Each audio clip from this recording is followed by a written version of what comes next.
Welcome, everyone, to Ecopsychology Voices, an interview series with some of ecopsychology's luminaries. Hello, my name is Carol Koziel, and I'm the founder of CEN, the host of this series. Linda Bazal and I co-created this program. Today, Eric Windhorst will be in conversation with Mary-Jayne Rust. Eric is a counselor, a coach, a psychotherapist, and one of the administrators for the Canadian Ecopsychology Network. And thank you, Eric and Mary-Jayne, so much for taking the time today to speak to our group. Eric, I'm going to turn it over to you. Sure, thank you, Carol. And just wanted to say thank you to Carol and to the Canadian Ecopsychology Network for hosting this interview today. And I have a lot of questions for Mary-Jayne about her new book, which I'm really looking to delving into. And as Carol hinted, I think Mary-Jayne and I have some commonalities in terms of kind of a bit of a depth and eco-orientation towards therapy. And Mary-Jayne, I'm just really excited about your new book and what I kind of feel like it kind of gives a name to a form of ecotherapy, which I've intuitively kind of sensed for myself, but now it's explicit. So thank you, first of all, just for doing that. So before I get into the questions, just have a brief biography of Mary-Jayne. So Mary-Jayne began her training as an art therapist in the late 1970s. During the 1980s, she worked in the area of eating problems at the Women's Therapy Center. And this was in the early days of feminist psychotherapy. Mary-Jayne learned a lot about how culture shapes our early experience there.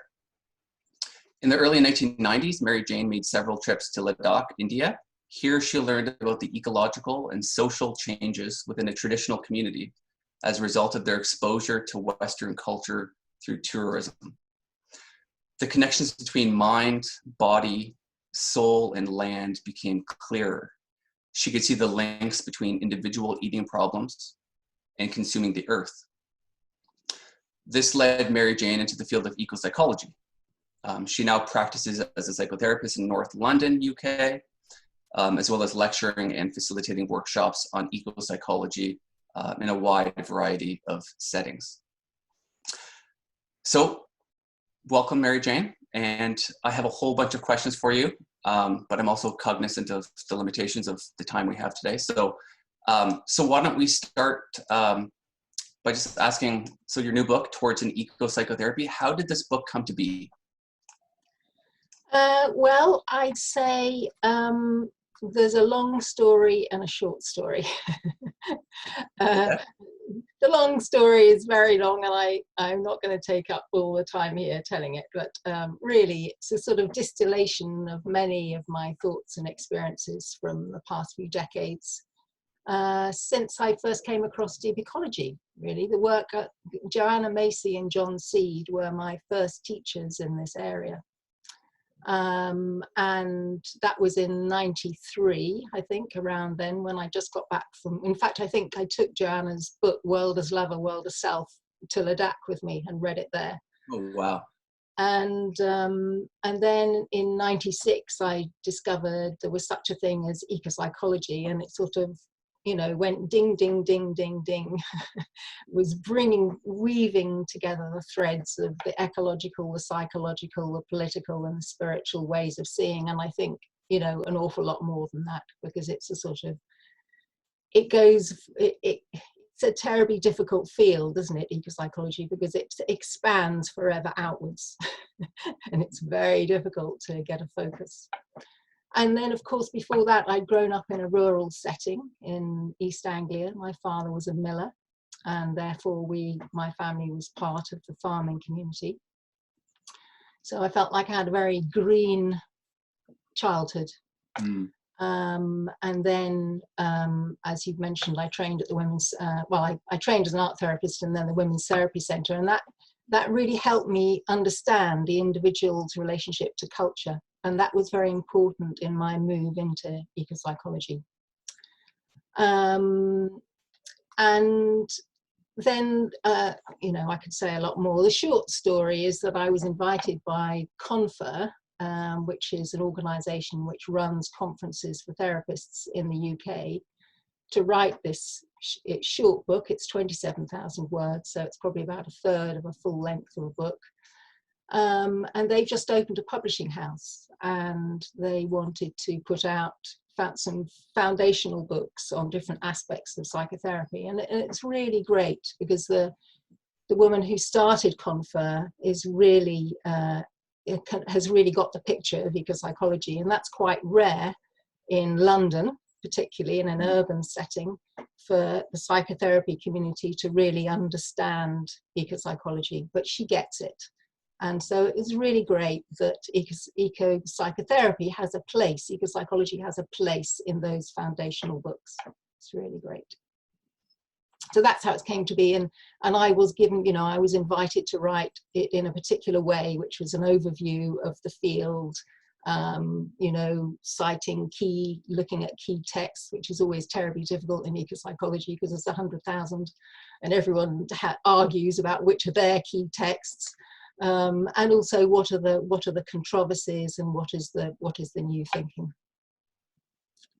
Yes. So rather than it being my own book, I mean it is my own book, but you know, yeah, it was done within a frame, and it was, I have to say, very difficult to try and condense all of that into 27,000 words. I realised at the end that it really should be a full length book, but there we are. That's how it came to be. Yes. Well, not to plant any seeds, but maybe you should go and do that, because I would love to read even more about ecopsychotherapy. Yeah. So I've had the privilege of reading the book, and one thing that kind of caught my attention immediately was it felt like a very like a non-linear kind of approach to the way that you wrote it, which I think reflects the non-linear way that change happens in individuals and in the collective as well. So you start the book by describing and starting with the experience of ecopsychotherapy, and then you move toward understanding and analysis, which from my experience, especially in like academia, it typically starts with the theory and then goes into the practice. And I appreciated how you kind of turn that on its head. And I think it also speaks a little bit to some of the roots of ecopsychology and ecotherapy of trying to, look at things a little bit less conventionally than we typically would in the Western kind of rational mindset. So by way of kind of maybe illustrating for the people on the call what ecopsychotherapy looks like, and I'm not sure if you have it available there, Mary-Jayne, but there was a brief kind of excerpt from chapter 1 in which you described your work with one of your clients, Tina. So I wonder if you could read that short excerpt. I will, and I just want to add that when I first planned this book, I planned it with an overview as chapter 1. Okay. But when I wrote it, I started with what is now the first chapter, but that was chapter 3. So it was the easiest chapter for me to write. And I kept it in that form with the overview to begin with, and then, a look at the ecotherapies, and then, how I practice outside. And I sent it to several people to read, and they all wrote back and they said, please put chapter 3 to start with, because this is this really was would be such a great way to start. So it was interesting how that, and then I had to turn it all around, and I spent hours thinking, how am I going to do this, because everything's cross-referenced. Anyway, I did. So okay, I'll read this quote, which is right near the beginning. I remember a moving moment in a session when Tina was unable to speak for some time. It was an anxious silence, as I could tell she was feeling cut off and distressed. I tried to build a bridge with words, but the gap between us remained. This had happened in therapy sessions indoors many times previously. Tina's mother had been a perfectionist, living in an abstract world of academia. In the transference, I became her critical mother. In turn, she became the not good enough daughter, feeling that anything she said was stupid or meaningless. She might sometimes stay in this frozen state, unable to speak for long periods of the session. And I don't actually say this here, but it was very difficult when we got into these frozen states, and it was very difficult to get out of them. As we sat together in the forest, the silence between us was eased by the conversations of birds and the wind in the leaves. As I tried again to reach out to Tina, I noticed that 2 squirrels were chasing each other round the tree trunk opposite us. I asked her if she felt chased by me. She smiled in acknowledgement, and we fell into another silence. Then at the same moment, we both glanced down to see the tiniest of spiders weaving a web between our shoulders. We grinned at each other, speechless with wonder at how the spider had built the bridge between us, making a deep connection without the need for words.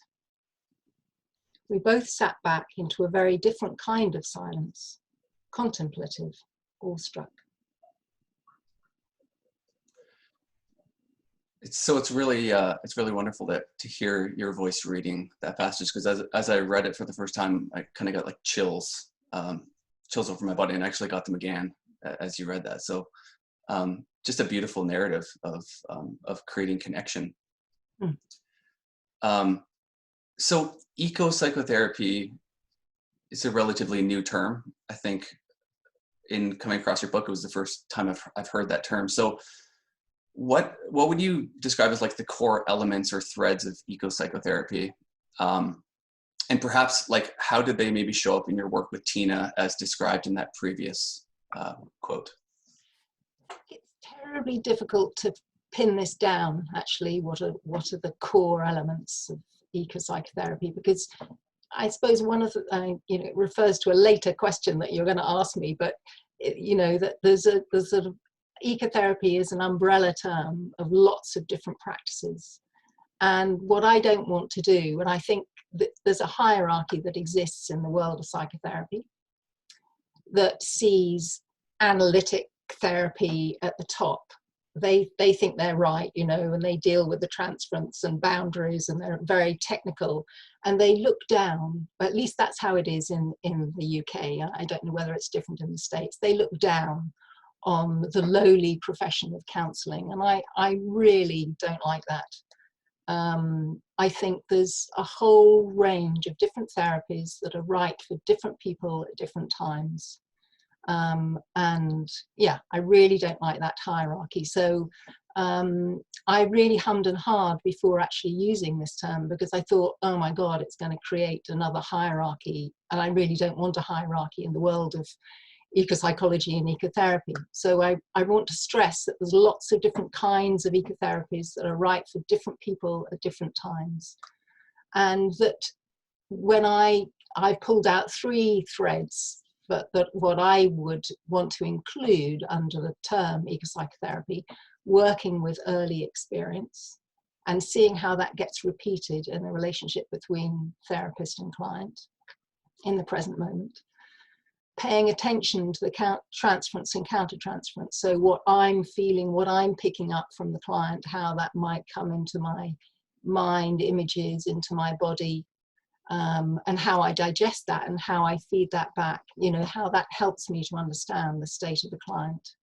And of course, things like paying close attention to boundaries. And I think some of that can get a little bit lost in some of the ecotherapies that are around. And actually for some of the ecotherapies just may not, that may not be their concern. They may not be working with early experience. So I don't want to collect all of those things and say they only happen in ecopsychotherapy. So I hope you get my drift in what I'm trying to say. But I think it's really interesting. It's like what actually happens to the work in the work of psychotherapy, and we're working with early experience. How does that change when we go outdoors? What childhood memories might be evoked when we go into the forest or onto the beach? I mean, there's just all manner of things, aren't there, that aren't included as well in a formal psychotherapy training. So, for example, what is what is my relationship to the land? We never get asked that. What is my mother's relationship to the land? And how is that fed through me? What is my father's relationship to the land? What about my ancestors' relationship to the land? And there's often so many painful things that get passed down, you know, intergenerational, and cultural trauma that gets passed down. But what about our relationship to the land? Again, this doesn't get included. So I think it's quite complex how these things weave in together in any given therapy relationship. So I guess to dissect what you just said, which feels somehow like counter to the whole ecopsychology. Anyways, so there's like an intrapsychic element to it then. So kind of looking at the client's experience and their previous memories and personal experience.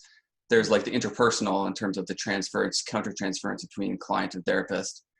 And then that's all put into the frame of like the ecological. So how does that compare, I guess, to other ecotherapies? So ecopsychotherapies, I mean, it's a form of ecotherapy. Not by way of like creating hierarchy or negative comparison, but like what has been your observation in terms of ecotherapy in general and how it compares to what you're describing in your book? Gosh, it's very difficult to say because I haven't been a client in a whole bunch of other ecotherapies. Oh, that's fair. In terms of my generation, very few of us have been clients of ecotherapy. You know, that's not what my therapists that I had, they weren't practicing that. So it's very difficult to make that comparison. I can only make it by reading about other people's work. And I don't know, I have a colleague who is a fantastic horseman and he works with adults and children, you know, with a horse in a session. And it seems to me that he's doing something rather similar. You know, he's paying attention to all of those elements that are going on. So there would be a relationship with the horse and a transference and probably a counter-transference. And maybe we need different terms. I don't know about the terminology. Yes. In the very early stages of this, yes. We're all trying to feel this through for ourselves. Yeah, and I think there's, at least for me personally, there's always this wrestling of like, do you name something and put a label on it? Or does it fall into another umbrella? What are the benefits?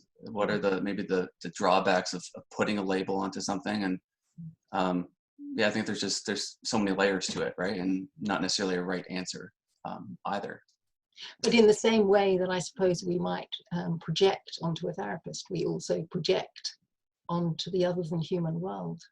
Yes. So part of the work of ecopsychotherapy would, and in a sense, the healing of anthropocentrism is beginning to take those projections back and actually meet the tree for who he or she really is, or to meet the land, or to meet the animals who come and greet us. I mean, I think often there's a tremendous amount of fear, actually, of particularly urban dwellers of the other than human world. Fear of going into dark forests, for example, and how do we work with that? Fear of spiders, fear of insects in general. There's all manner of projections that go on and bodily responses that can be worked with in the session very helpfully. So switching gears a little bit, what, and this might be a little bit difficult to answer, but what would you consider to be maybe some of the dangers or the pitfalls of ecopsychotherapy or ecotherapy in general? And maybe some ways that that you've caught yourself or that you've maybe tried to adapt and change over time in reaction to some of those pitfalls. Okay, well, I'm aware of time and that we really only got a few minutes until we're going to stop for Q&A. Yes. Doesn't it go quickly? So I'm just going to headline some things rather than go into a lot of detail, and then maybe people can pick them up in their questions if they want to hear more. So given everything that we're going through culturally, not only COVID-19, but this unbelievable uprising and meltdown around racism and institutional racism, etc. The kind of processes that we need to go through as white people to understand what we've internalized, our internal racism. That I think one of the greatest dangers of the work of ecotherapy is taking practices from indigenous cultures. It's very tempting, isn't it? And taking them, and worse still, selling them when they're not ours to use. We haven't, you know, maybe a few people have been given permission to use them, but mostly we haven't been given permission to use them. And we certainly haven't been given permission to sell them. So I think that's a sort of headliner, really, particularly for what we're living through at the moment and how we take care of that. And that spreads to, you know, being aware of the land that we're on, particularly for white settlers. Whose land are you on? Do you have a relationship with those peoples? Do you have a relationship with the land? And of course that applies for everyone. Do we have a relationship with the land that we're practicing on? Do we know the history of the land? Do we know, like, the forest out the back of my house where I see clients? Actually, it was a plague burial ground in something like, I think, 1200s. Wow. Unbelievable. And it was part of its first standing forest, extraordinarily, you know, in London. It's part of the forest that covered the country. And because it's a plague burial ground, it's been coppiced, but it hasn't been cut down or built on. Most of the places where people grow vegetables in London are plague burial grounds, which is why they're not built on. So it's things like that, the possibility that clients may pick this up.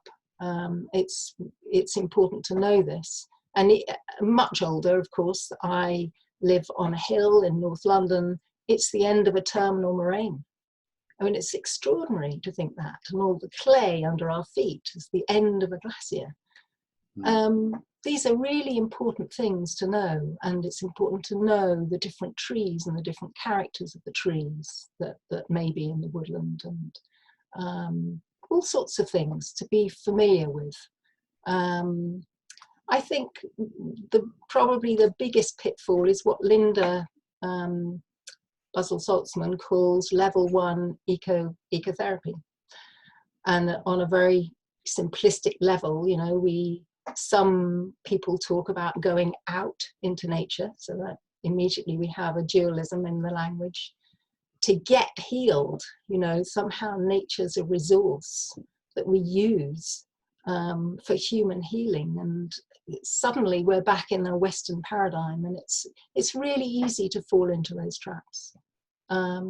So it's really important to pay attention to language and to think about level 2, or a more complex ecotherapy, is where we're aware of the complexity of the other than human world, just as we're aware of the complexity of the human being, and that we are always in reciprocal relationship. So when I work with clients, and this is just how it's kind of come about, it's emerged through experimentation and trying to find my own way with this, because nobody was there to teach me how to practice psychotherapy outdoors. We make a threshold at the edge of the woods, and we always ask, is it okay for us to come in? It's a community of beings that we're entering into.